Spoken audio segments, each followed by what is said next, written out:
Welcome to Wisdom for Life, where we sift through philosophy to find practical advice that you can use in your everyday life. Hi, I'm Dan Hayes, and I'm joined by my co-host, Dr. Greg Sadler. And today, we're talking about memory and truth. So these are some pretty big topics, and we have a little story before we get started, which is relying on memory and hopefully true memories about how Dan and I picked these. We actually had something kind of cool this last weekend? Yeah, it was Saturday. We got to meet up face to face for the first time in over a year. Yeah, 14 months, I think, maybe. Since the last time we were in the same place at the same time. But, now COVID, we've got a lot of restrictions lifted, and we're both inoculated. And so we could hang out on Milwaukee's Riverwalk. And we got to talking about what should we do for our next show topic. And Dan had this idea. So why don't you kind of take it away about the origin of that, and I'll correct you if you remember anything wrong. So memory is always kind of this fickle thing that we encode it once, especially during every night we sleep, and our brain kind of decides what's actually useful to keep long term and what's not, and kind of throws it away. And I'd actually gone through an entire course in college that was kind of about memory, and so I already had all these notes kind of rattling off in the back of my head, and I also have a physical notebook of them. So once again, there's interesting, what do I remember? Yeah. And then going back to my notebook and I kind of remember that differently. But it was this, especially in consideration of truth, what do we remember to be truth? What is truth, and how are we certain of this truth, especially when we are oftentimes relying on this very lossy and falsifiable faculty, but we feel so incredibly convinced whenever we say something that it is actually true. Yeah, and conviction is oftentimes, if you have too much of it, that might actually be a sign that what you're working with is less straight out memory of the facts or the truth, and much more something built up, something that has been fed to you, or the world gave to you and you interpreted it in a certain way, or when you're really invested in it, you always have to ask the question, why am I so emotionally connected with this? And that's not to say that we should, suddenly become skeptics and now we don't remember anything. Right? We don't want to put that onto anybody through this, but there are a lot of things that we can bring philosophy to bear, and psychology and some other fields to try to make sense of. Maybe even literature too. I mean, think about Proust and his memory books. They're his ideal was to, basically write all the things that he recalled from the past. I only made it through the first one before I abandoned the project of reading them. I don't know. Did you ever read those? I did not, but I do have my own, journals, which, probably not nearly as in detail as Proust, but very interesting to go back and read. Are they journals in the sense of diaries where you said what happened that day, or are they more like resolutions or things? They're mostly when something has come to a point where I feel like I need to either write to myself to it in order to just kind of get it out of my head and think about it in a different way. But definitely, almost never did I have a daily journal. Except for when I was doing some stoic end of day type thing, but that still wasn't that much of a total recall of the day. It was okay, what was good or bad? What actions were good or bad in that day? Well, this is actually a good point to jump in, right? Memory is so often not like just a complete blanket remembering everything that happened. It's usually focused on something, some sort of highlight. Yeah, it's not I wanted to say practical, but it's not always something practical. I mean, we can try to remember, what happened in this movie that we saw as a kid, or we can get into all sorts of digressions. But we can also have things like try to remember, where the hell did I put my car keys? And you retrace your steps in your head, right? Or my coffee cup. You try to. Yeah, coffee cup could be bad that way too. Yeah. I mean, we could probably we could talk about lost objects in general, require us to engage in memory, to make it active. And then other people try to help us out, and they're not usually helping us out very much. They're actually, suggesting things, and we're like, yeah, I already checked there. I already thought about that, and they impede our ability to get there. And we all have that experience of having some phrase on the tip of our tongue. We're trying to remember it, and then we can't in the situation that we want to be in, and then we remember it later on, right? Right. And so I guess we should really talk about what are some ideas, or at least early ideas of what memory is, and kind of the debate therein versus of kind of nature or nurture, or natism, or it's on the tip of my tongue. The empiricism, there right? We go. Yes. And having a tabula rasa. Yes. Yeah. So thank you for helping me out there, Greg. To remember it. Yeah. So the tabula rasa is a blank slate or an erased slate, first appearing in Aristotle's De Anima. I believe that's On the Soul, correct? Exactly. Yeah. Yeah. And he's trying to talk about, well, what is memory? How does it work? And how is it connected with these other faculties like imagination and sensation and all those sorts of things? And so you put sort of this idea of a blank slate, a kind of a pure empiricist idea that everything that's coming to us is from our sense data, what we can see and feel and touch and smell. And this is then imprinted upon this slate, or I guess in his understanding of like a waxed tablet, not quite a slate. That was a very common idea in ancient times, that wax tablet. Actually, that got used into medieval times.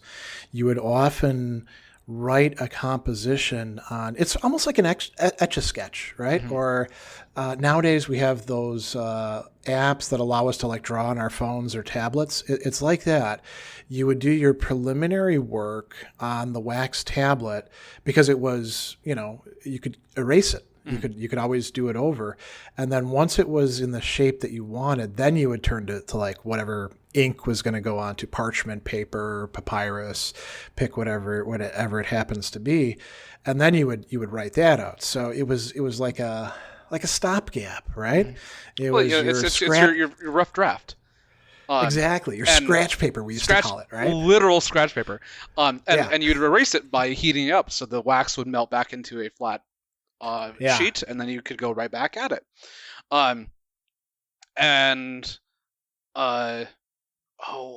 remember yes. Well, Zeno the Stoic talked about, he used that metaphor too of wax, and he would talk about the impressions or appearances, the fantasiae, as sort of like a seal onto the wax in our minds, and then they would stay there until we got rid of them. Or another analogy is like writing in the sand, and unless we intend to transfer that into long-term memory, the ocean will come up to the beach and wash it away. And so this is kind of like an analogy for like maybe working memory or the memory of your day before it turns into long-term memory. But this is kind of in direct contrast with like a lot of Plato's like ideas of the form of we already know all these things and we're just coming to recognize them within ourselves. Well, that's an interesting one, because Plato thinks that we only very dimly remember them, and we need things to jog our memory. So we need dialectic, the back and forth discussion of things. We need to see examples, and it takes a long time before we can we can bring that out of memory. This is something too. I always talk with my students. I say when we're like reading the Meno or the Republic, where he talks about the forms, and I say, do you think he means this for, it's clear that he thinks it applies to mathematics and geometric proofs and things like justice and courage and, what we could call metaphysics and morals. But do you think he means this about like how to make a ham sandwich or how to tie your shoes? There've got to be a lot of things that there's no forms for those. We learn those. Like think about tying our shoes, right? But why isn't there a perfect form of a ham sandwich? It's not the sort of thing that you could have a perfect form of in Plato's ontology. Now, there might be other people who come up with a similar kind of theory, because they often talk about, the Platonic form of this, the Platonic form of that. But the Platonic form is, it's very, it's an essence, but it's also featureless. Like if you think about the Platonic form of human being, and this often blows my students' minds. Mm-hmm. I say, so imagine a human being, and it doesn't have any particular color of its skin or its eyes, and it does have two eyes because that's part of our essence, and it's rational, but it's neither male nor female or anything else. Mm-hmm. And, there's that part. And then the forms, this is one of Aristotle's criticisms of it. They don't do a hell of a lot. The Platonic form of human being never actually does any human activities, right? It doesn't pick its nose. It doesn't scratch itself. It doesn't stuff its face with ham sandwiches, make ham sandwiches. It's just out there in form land doing whatever forms do, same thing with the form of justice. The form of justice, this is one reason I'm not a Platonist. The form of justice itself, it's like perfect justice, but it doesn't do anything. So I think Aristotle's right to say, okay, well, this doesn't really help us much. So lovely digression. Coming back to like this is a whole innatism versus empiricism kind of had continue on throughout the centuries to like our nature versus nurture debates of like how do we grow as individuals, how do we learn, how do we gather information, and at least what we've seen for the last I guess couple hundred years now is that it's really both. There are both innate structures within ourselves, and and a lot of it is nature, and I guess I've my current go ahead. My current favorite theory is that we have kind of like or at least a analogy of it is that we're kind of like we're a chapter book, and we've got like a really really rough outline of the chapters, and depending upon our nature or the things that we've experienced, some chapters get filled in more than others. Okay, yeah, that's a good analogy, I think. I also kind of think that there's quite a few things that are rooted in our nature, and they're kind of rough, sort of like what you're talking about as a chapter book, where you get the outlines and then you got to kind of fill things in. But I think there's a lot that if you don't have the right kind of experiences, they're not going to get actuated. They're not going to get put into play, And maybe there's some of these that we still don't know about, or we've only dimly glimpsed at this point in time. Maybe there's more development for humanity. I hope so. In the future. Yeah, that's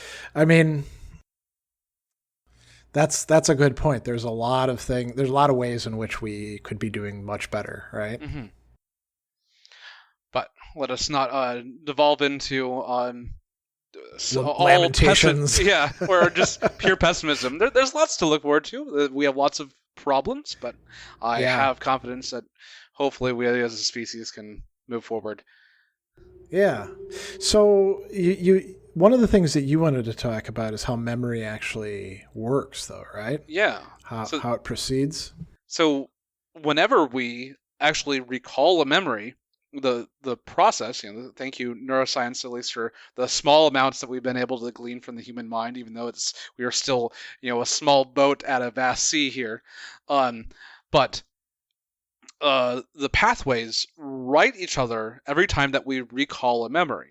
And so this is how you kind of get big fish stories, because every time your uncle says, "Oh yeah, I got a fish this big," and the next time it's like, "I got a fish this big," and I got a fish, and then all of a sudden you've got like a fish that's like the size of the Titanic, and he might think he might be embellishing a little bit every time, but every time that he embellishes it, he is actually helping to rewrite his memory of what the actual fish was. And especially if you keep on doing this over and over, the amount that it moves from the ground truth can become these very large discontinuities. Yeah, you could talk about there's the narrative fish, and then there's the fish that actually did get caught, right? Mm-hmm. And the narrative fish is what is changing, but you're saying that as it's changing, it's still anchored to that original fish that got caught, unless your uncle just made it up altogether, which sometimes does happen too. People can have memories of things that never took place. A lot of quotes are like this. People, not just with like famous people in the past where there's all sorts of fake quotes circulating around on the internet, but even with lines in movies that we think were said in that movie, that something close to it might have gotten said. Mm-hmm. But nobody ever said that. And somehow we all have this collective memory that, Luke Skywalker said this, or who else should we pick out? Like Indiana Jones, maybe? I don't know which quotes would be. What is it? The spice must flow from Dune does not appear in the film. Oh, interesting. But it is in the book, right? Or isn't it? I don't think it's in either, but it became this like collective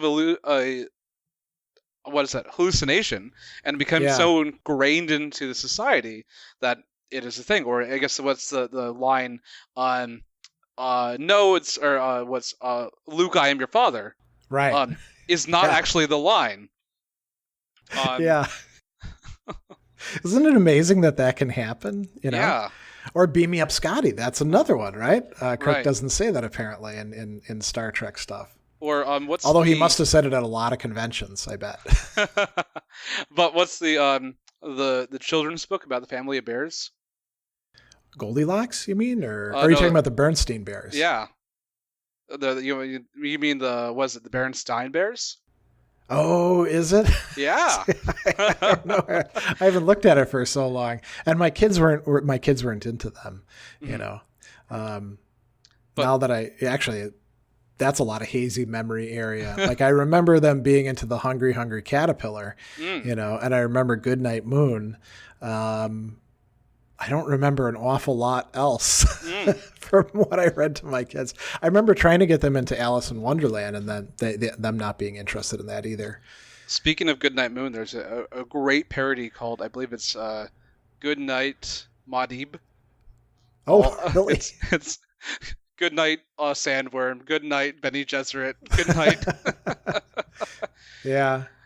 Okay, so So there's actually some really interesting studies of people, like we were talking about journaling and how things that be misremembered, and how we can be so confident in our memories that we will even disavow our previous experiences. And so they had a group of test subjects have an event, and they all wrote it down, and they came back to them a couple months later and said, what do you remember of this event? Yeah. And so there's they've done this many times. There's a subset of these subjects that reject their own. They misremember the events, and then there's a subset of that group who will then reject their own writing about the events, even when it's written in their own handwriting. Like, they are so. And they think it's like a fake, or? Yeah, they think like someone is playing a trick on them because they believe their memory to be so infallible. That's interesting. So we tend to think that we are right all the time because the feeling of being confidently correct and confidently correct but incorrect feel the exact same way. It's sort of like that, who are you going to believe, me or your lying eyes? Except that in this case, it's not your lying eyes, it's your lying memories about stuff, which are lies. So you were telling me that you remember this next portion of the Satanic Panic of the 80s. What was your experience of this? Well, I didn't fortunately get involved with any of the accusations about, this lurid child abuse stuff that was going on. But I will say that what do they call that technique? It was like recovering memories that was going on. That applied to these crazy stories about witches. Recovering repressed memories. Right, yeah. Now that didn't just apply to that. That got used in the 80s and the 90s in all sorts of other venues. And many people remembered child abuse that may or may not have happened. And quite a few people, got brought up on charges and some went to prison on the basis of testimony that was... was it really a witness testimony or victim testimony? In some cases, it probably was. And then in some cases, it probably wasn't. And there's this vast domain in between where we really can't be sure, But the Satanic Panic was like a particular thing. And my connection to it was, I was a metalhead and I still am. I was going to say in the 80s. But being a metalhead back then is quite different than being into that now, where you go to a concert and it's like a lot of 40 and 50-year-olds with some younger people, and the band might be in their 60s or something like that, if they're a classic metal band, and everybody's just having a good time. In the 80s, it was a music of rebellion, and there was kind of a dress code, denim and leather. The old Saxon song was a good depiction of it, and the crowd that I ran with, quite a few of them were in fact criminals. They actually had a joking name for it, midnight sales and services, and they'd steal stuff and fence it. And I went along as sort of a heavy because I was kind of big and a bit scary looking at the time. Although I was, really hoping I wouldn't have to do anything. And so, there was there were some legitimate reasons to be worried about what was going on with heavy metal and also punk, and then there was a lot of sort of, well, you're the outsiders, we're going to say that you're deviants and things like that. And, if you could accuse somebody back then of Satanism, you could actually get a lot of mileage out of it nationwide. Nowadays you can do that if you're kind of in the backwoods and people buy into that sort of stuff. It's not a mainstream idea in the 2020s. But in the 1980s, it was this view that, maybe there are people out there who are, into sex, drugs, rock and roll, and also abusing children and killing people and all that sort of stuff. So you had this, kind of, let's call it a thick narrative, right? Mm-hmm. And you could basically make this stuff up and then get people to think that they saw something or remembered something. And it did lead to, some arrests and convictions. And you were going to talk about a particularly bad case where somebody actually thought he had done horrible things. So, yeah, this entire milieu, as well with the, talking about how memories rewrite themselves in our heads, we can also implant memories. So this is the idea of false memories being implanted from this process of recovering repressed memories. And so this is usually been used through a process of suggestion. They say the person that is walking the individual through this is okay, try to place yourself at this place in your time, in your childhood or something, and think as vividly as possible about this moment. And this actually can thus stimulate creating memories, which then you believe strongly to be actually true. It's sort of like the use of traditional mindfulness practices, putting yourself into a calm, suggestible state and then engaging in visualization. Except in this case, it's somebody else guiding the visualization, and it's not, like, let's get some stuff off your shoulders. It's more like, let's remember the horrible things that happened to you. Yeah, I feel like I'm not quite sure. I feel like this might be kind of like an outshoot, a little bit of like Freud and like childhood trauma things, and trying to get that out, and then bring in the whole milieu of the Satanic Panic at the moment, and they're like, oh, well, that's interesting, because the Freudian paradigm was pretty much, from like, say, the 30s onward into late 80s, late 90s, the dominant paradigm. And it like a lot of dominant paradigms, it spun off in many different directions.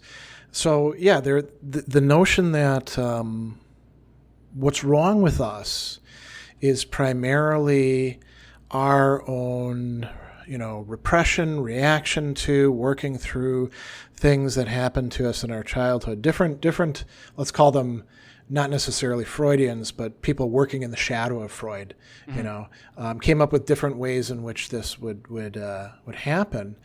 So that's one important element of it. And then you've also got if it's not coming to mind, that's because you're repressing it, right? So this unfalsifiable approach that says, we've got the answer, and if you question the answer, you're part of the problem.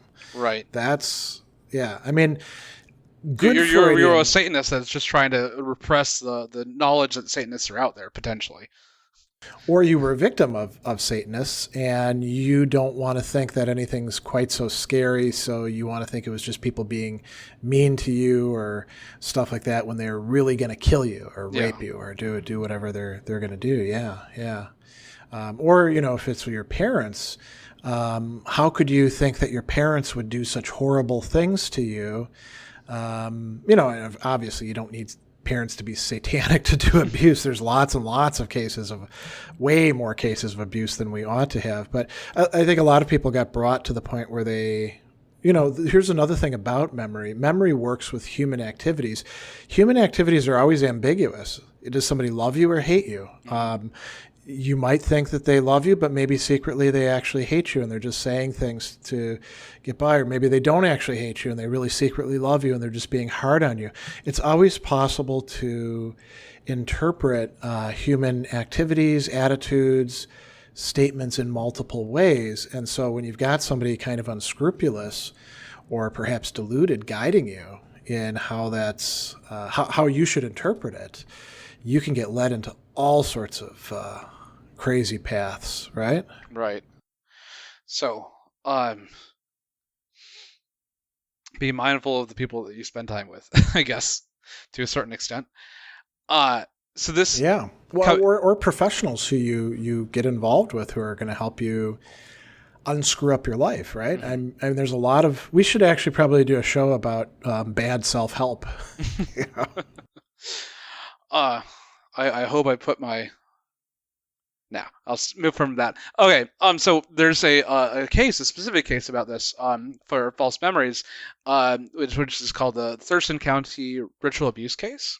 It was a 1988 case in which Paul Ingram became convinced that he had committed sexual crimes against his own children, rather, reprehensible, absolutely reprehensible crimes. And he was totally convinced of it to the point where he was like confessing.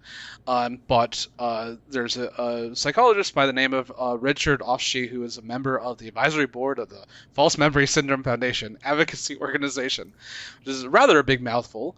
But he had became aware of this case, and he went down to try to kind of unsnarl this thing because he'd seen the damage that was happening from either unscrupulous or just well-meaning, but thinking the wrong things about how to do proper psychology, and was able to run a couple of experiments with Paul. And so Richard Offshee claimed that Ingram's false memories were implanted with suggestion. Offshee tested the hypothesis by telling Ingram that a son and daughter had accused him of forcing them to commit incest with each other. The interrogating officers had previously accused Ingram of this, but he denied it, and he also denied Offsheet's accusation. In response, Offsheet instructed Ingram to prey on the idea, and later Ingram produced a full, detailed written confession, questioning the daughter who had supposed to have been involved. Despite many of these accusations against her father, she denied that such an incident had ever occurred. Upon being told that no such accusation had been made by either his son or daughter, Ingram refused to believe the incident wasn't real, maintaining, and I quote, "It's just as real to me as anything else." Offsheet was thus convinced that Ingram's confessions were solely the result of extensive interrogation sessions and questions being applied to an unusually suggestible individual. Yeah. Well, there's a sort of like hallmark case, right, or a paradigm of how bad things can go. I think this does happen a lot, within families, within institutions. Oftentimes people may not themselves be, the person who's being remembered to have done bad things may not actually be convinced of it, like Ingram came to be, but enough other people around them believe that to be the case, and then they're stuck with it. The social or institutional or family dynamic effectively makes them into a scapegoat, right? Mm-hmm. And I think even generally, like if you have got really strong interrogation and techniques by the police, like you can have this even without the whole like sexual crimes and satanic panic. You can get people to, if you interrogate them and like deprive them of sleep and whatnot, will eventually, if you run through these suggestible scenarios long enough, people might start to believe the things even though they might have never done them in the first place. Yeah. Or they'll just say what needs to be said in order to get out of the bad situation. You remember in Admiral Stockdale's discussion of what it was like in the Vietnamese prison camps, where I think he spent 5 years or longer. Right. He knew that the sorts of things that they could do would in fact produce compliance. They would break him as well as anybody else, and he thought that it was actually kind of a bad idea to try to turn yourself into some sort of super person who would not break at all. That was like a way of setting yourself up. But you could retain some sort of internal little kernel which was still you, even while you're doing what these other people were making you do. In cases like this, that kernel gets cracked open too, right? Right. Yeah, once you let the walls in, or the walls crumble, the water rushes in. Yeah. You don't want to drown yourself or your inner self. So it's interesting. I'm going to bring up something like totally out of left field. I just finished rereading and doing some presentations on this guy R. Scott Bakker's trilogy, the Prince of Nothing series, each of which is around 500 to 600 pages. It's a fantasy epic, and in it there's sorcerers, and the sorcerers. Now Bakker's a really interesting guy because he was actually a philosophy PhD candidate who had developed this whole fantasy world out of D&D, but he was actually studying at Vanderbilt, and he was working on his dissertation when he finally published his first novel in this series. And then after that, he just like a lot of people, never finished his dissertation, moved back home to Canada and continued writing it. And so in it, he's bringing to bear, he's using fantasy as sort of a vehicle. And he's very self-conscious about this. In interviews, he says, hey, why would if I am going to communicate cool stuff about philosophy and psychology, why wouldn't I use a genre that so many people will read? And so you've got characters in there who are engaging in some serious metaphysical and moral and epistemological discourse. Mm-hmm. and there's sorcerers in it, so there's magic, right? And sorcery works according to certain rules, and it has to be sung, and there's all this other stuff that I'm not going to go into. But he talks in one section about cants of compulsion. And it's really what he has to say is quite interesting. So a cant is a way of producing an effect, right? It's a technique.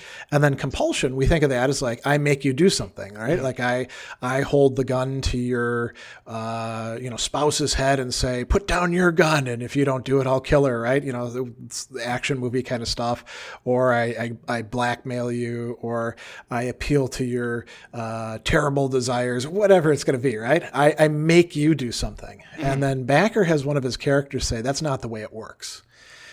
The way that the compulsion works is to get you to actually endorse this as what it is that you want. So you might reveal information because part of you wants to reveal that information. Part of you is cool with that, and you don't realize that part of you has been manipulated, has been touched, you think it's your own self that's doing that. And I think that's kind of similar to what we can talk about when people have false memories, and it leads them to confess to horrible crimes or to remember, grievances against people that never actually happened that way, or pick whatever else you want. On some level, we can say, in some cases we can say this person was definitely manipulated, they were brainwashed, pick whatever you want. And then in other cases we can say, no, maybe there's something in them that wants that to be true, wants that to be the case, Yes, you can definitely see that. It reminds me of, I don't know, kind of like this. There's that quote from LBJ, like you can, if you convince the lowest white man to believe that he's above the highest black man, you don't have to steal from him, he'll empty your pockets for you. Just this idea that if you can convince a group to that they're always above this other class, you can use that as a manipulating technique to get them to do what you want. And as long as you can convince them that there's this fiction that they want to believe, that has power. Which satisfies certain psychological needs, like thinking. I mean, if you are in a society where most people do look down upon you, you can use race, or you can use gender, or you can use immigrant status, or pick whatever else you want as the thing that you have. Being a Native American. Interestingly, the first uses of the word Native American were by white supremacists. Who wanted to, talk about those immigrants back, I think it was in the 1830s or so, and how terrible things were getting because of all of that. That's a great example. You appeal to people's psychological needs, which they may not understand all that well, and you can get them to buy into progressively more and more radical ideas, more and more comprehensive ideas as well, right? Right. So, I don't know, just to riff off your little thing, recently there was, as a popular piece of fiction, there was WandaVision, one of Marvel's new TV shows. I haven't watched it, but you can do spoilers if you want, because I'm probably not. I'll make it spoiler free. It doesn't matter, but in one of the latter episodes, two characters go into an extended conversation about the ship of Theseus.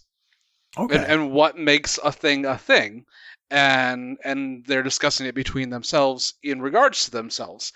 And what bigger platform than the Marvel Universe at this moment to present really kind of deep philosophical ideas that don't usually get a chance to be entered into our zeitgeist. Well, we should let's go off of that a little bit. We should explain what the ship of Theseus is for any listeners who don't already have some familiarity with it. Right? It comes from Plutarch originally, a Greek philosopher, and he's talking about this ship that apparently it would go back and forth from Minos to Athens, right, carrying victims for the Minotaur. So Yes. what makes it the ship of Theseus other than this guy Theseus being in charge of it? Why is this so important? So over time, each plank of the ship of Theseus is one by one replaced as it becomes worn out. And at some point in time, the last plank, the last original plank of wood, is removed from the ship of Theseus. Now, the question is that still the ship of Theseus? And then you can extend this further to say, if I took and saved all those previous planks that had worn out and reassembled a second ship of Theseus, which one is the real ship of Theseus? Is it the material component of it, or is it the continuity of it? Yeah.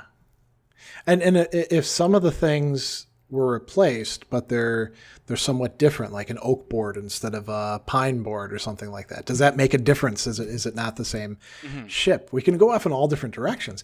Now, do you think this ship of Theseus idea could apply to memory complexes? Absolutely. If you going into like, I guess we'll go take Star Trek.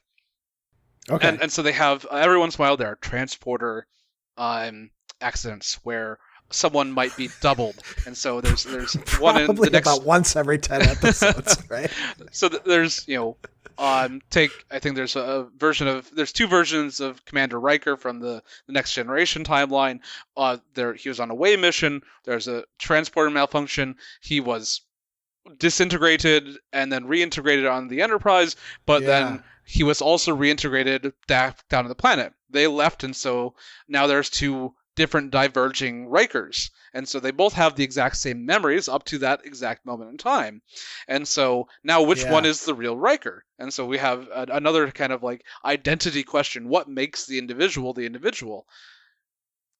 Actually, quite a few philosophers did think that memory was, if not the one single thing that makes us what we are, they think it's pretty central, right? But then the whole discussion that we had about how fickle our memory is kind of just like, okay, this is the one thing that makes us who we are, but well, what that would mean is that the Riker above and the Riker below both have the same wrong memories, right, in a lot of cases, right, about how he just missed his chance with, I don't know, somebody on Rigel 13 that he could have dated, or whatever Riker was up to, Yeah. He's kind of a quirky guy, right? Yes, he's very quirky. But what about memory complexes themselves? If our memories are complex and they're constructed and they're reproducing themselves in a way, they're not just fixed static things like pictures in our head, then parts of them could go in and be replaced by other bits of stuff, right? And maybe over time we don't have the same memories, but we didn't notice the discontinuities, and so they're real, right? Yeah, well, they're the real to us. Yeah, they are a real memory, but that doesn't mean that it corresponds to reality. Yeah, quite true. So, talking about how do we hold ourselves to some sort of grounding, a lot of us will have like mementos of our past, either that a scrapbook or like a souvenir from a vacation that like helps you jog your memory, as well as like, oh yeah, I definitely went to Hawaii. Here, I have this like little Hawaiian statue that I bought at the gift shop. Like that is definitely a gift. That makes my thing true. What? Photographs were a big way for people to do that in the past, and I made a big mistake myself in my life, where I'd see people taking photographs of all sorts of things, and I'd be like, I don't need to take photographs. I've got my memories up in my head, so I'll remember this trip that I made or this person over here. And I have very few photographs from before I actually got my iPhone, which was about 10 years ago, my first iPhone. And started taking, because the phone I had before that, I could take pictures, but they were just complete garbage. And actually, iPhone 3 was pretty garbage too. But, if you hold it really, really still, you could get a decent photo of something. And I kind of regret not having saved photos that other people took, thinking that, oh, I'll just remember it, or not taking a lot of photos myself, because I look at what I have available in my stock of now thousands and thousands of things that I've taken on my phone. And they include things like, concerts that we went to, or this time with my kids, or the pets that we have that are now gone. And it's unfortunate not to have that sort of stuff. But I think in the 80s, 90s, early 2000s, I just kind of figured I didn't need that, while other people were taking a lot of photos. Right. Because those are those kind of mementos that you're talking about, right? Right, they are. But the question is, do those things actually represent reality themselves? And so you can have your photographs and you can create them in such a way that helps you remember, but they can also be deceptive because you're framing them in a certain way. Yeah. As well as we have so we've since the early 1900s different levels of photoshopping things. Like look at the Soviet Union and true. Constantly retouching photos to like, well, he wasn't ever actually part of the party, and so just retouch him out of the thing and kind of rewriting history. And so there's a wealth of really good fiction about this, especially from Philip K. Dick, that he's always about like what is the nature of reality and how can we actually prove that what we're experiencing is reality. That is a long through line of his tropes that he likes to talk about. And there's even a whole thing for the book We'll Remember It For You Wholesale, which became the major motion picture Total Recall. Yeah. And so they'll give you memories of a trip to like to Venus or Mars or whatever, and they'll actually give you physical accoutrements that will be like, oh yes, well I have this physical thing that proves I was there. I got this at this one restaurant or whatever.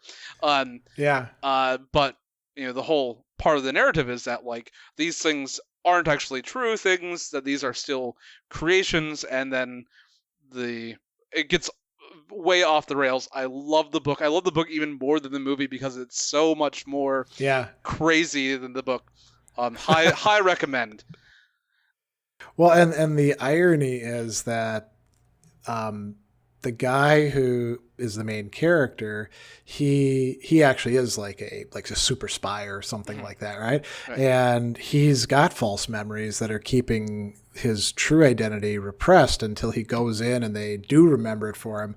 But he doesn't need to have new memories implanted because he already does remember what it's like to be on Mars, fighting guys, all that sort of stuff. Yeah, he's a secret agent that has had his mind overwritten. He goes to a place that will give him new memories. He chooses a memory that is very, very close to his actual memories, which triggers his actual memories, and thus, craziness ensues. Yeah, zaniness, right? Yes.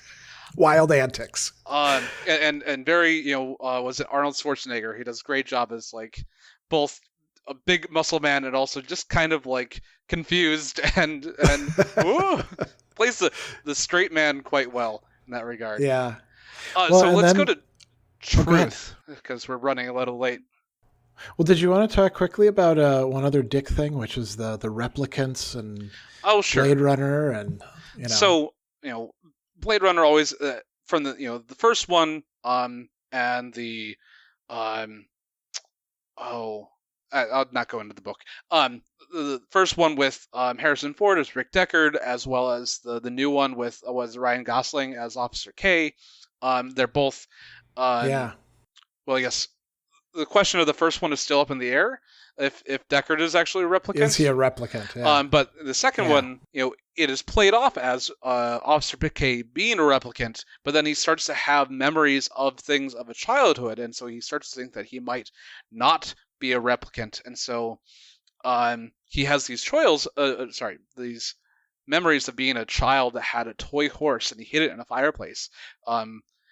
to hide it from some bullies that wanted to take it from him. And so he's out on his detective work, and he finds the fireplace, and he finds this horse from his childhood, and he believes that he may be in part human, because how the heck could he have these memories, even though he knows that there can be false memories, but there is a physical object that actually corresponds with his memories. And it's like, oh, which verifies things for him. Yeah. Right. And so now he's going off this idea that he is at least partially human. The fact that the physical world agrees with his memory convinces him that he is human and not just a replicant. But in the end, this is a ruse. The memory is another's, and he found her horse believing it was his. What a kick in the pants. I mean, right. We think our memories are so much us, so intimate to us. What if we did find out that, like, the trip that I took a trip with my dad to Eagle River when I was 10, fishing and all that. What if that really was some other kid's memory that was given to me because it was, it was a really great time, and, it'd be, instead of an evil genius inventor, it'd be like a benign one. He'd be like, that Sadler kid could need a little pick-me-up. Let's give him the dad fishing trip memory, right? To find that out would really be a shock, that it's not me and not my stuff. Even though I'm so distant from that little kid who is 10 years old. I'm 40 years. That's 40 years ago, Right. And it would be like, once that happens to you, how can you trust anything that you believe in anymore? That's a good question. Now, would it provoke like an overall global skepticism? Mm-hmm. I don't know that it would for everybody. I think it would for some people. Mm-hmm. They'd be like, well, if I can't trust this, I can't trust anything else. And I can't trust anybody to give me the straight story on this. But I think a lot of people will be like, oh, that's an aberration. I'll just put that one over on the side. All my other stuff is okay, until it gets proven maybe 3 or 4 times that the things that they thought were veridical no longer are. Right. Do you think that would be, might there be some people who just never believe? Oh yeah, I believe. I think there's people like that at the moment. Like they totally think that this is not like the reality that we're living in, and everything is being like presented to them. I don't know if they're like neurotypical or anything along those lines, but yeah.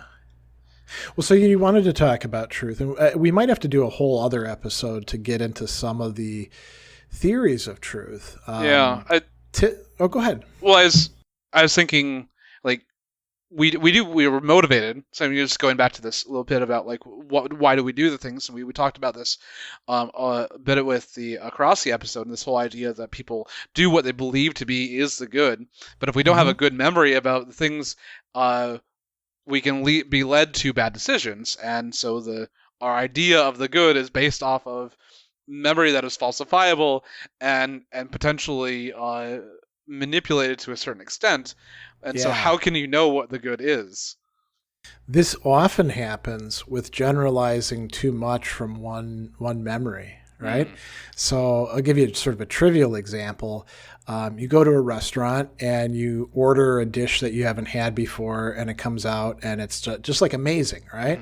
And you have no idea that they just happen to have the good chef on that night, and it was served at just the right time and temperature, and everything else was going for you that evening. You're with somebody that you like. And so you're like, oh man, that was so amazing. I'm going in and having that next week. And you do, and you get it, and it's not so good. It's not terrible, but it's not what you remember. And you're like, did I get that wrong? I think that was really tasty, but here's the thing in front of me, and it's just not so hot.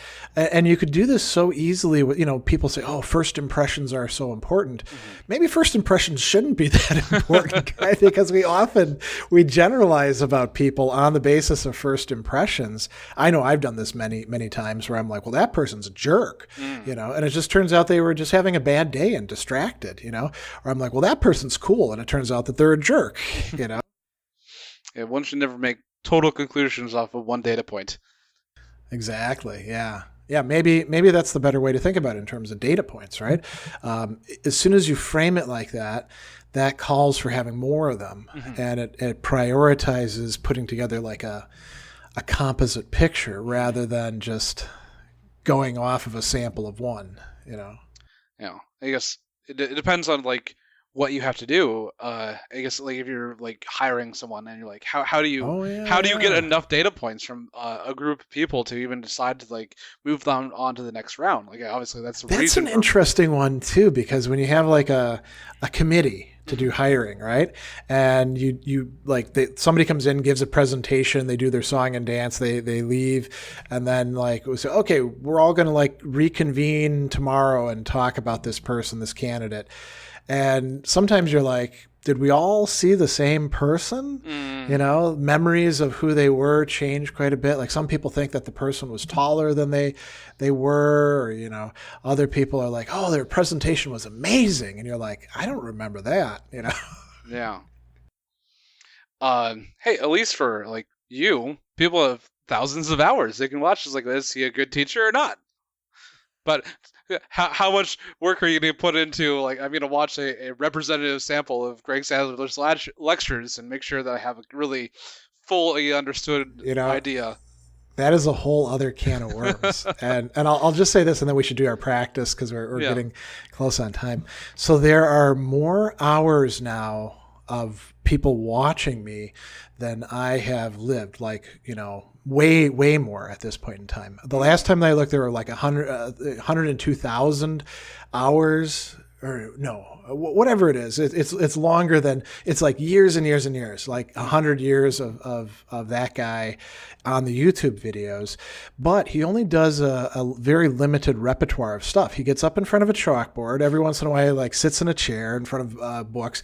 He talks about some very limited topics, right? Mm-hmm. Every once in a while, there'll be a video about my cat or things like that.